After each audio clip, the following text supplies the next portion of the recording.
की अहम खबर से आपको आगाह करते चलें। इसराइल पर वाजे कर दिया, गजा पर कब्जा करना गलती होगी। बाइडन। अमरीकी सदर जो बाइडन ने कहा है कि उन्होंने इसराइली वजीर आजम नेतन्याहू पर वाजे कर दिया है कि दो रियासती हल ही इसराइल फलस्तीन तनाज़े का वाहिद हल है और गजा पर कब्जा एक गलती होगी। मीडिया रिपोर्ट्स के मुताबिक अमरीकी सदर बाइडन ने सहाफियों से बात करते हुए कहा कि वो गजा में हमास के जेर हरासत यरगमालियों को आज़ाद कराने के लिए अपनी ताकत के मुताबिक हर मुमकिन कोशिश कर रहे हैं, लेकिन इसका मतलब अमरीकी फौज भेजना नहीं है।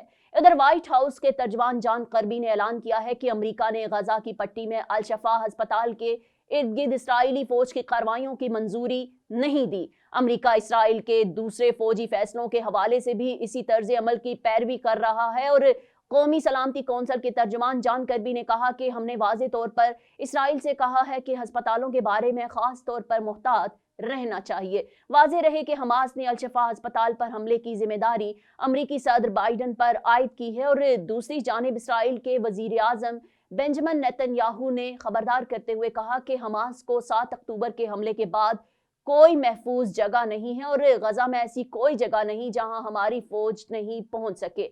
नेतन्याहू ने कहा कि उन्होंने हमें कहा हम गजा के करीब नहीं पहुंचेंगे और हमने ऐसा कर दिया। उन्होंने कहा कि हम अल शफा अस्पताल में दाखिल नहीं होंगे तो हम दाखिल हो गए।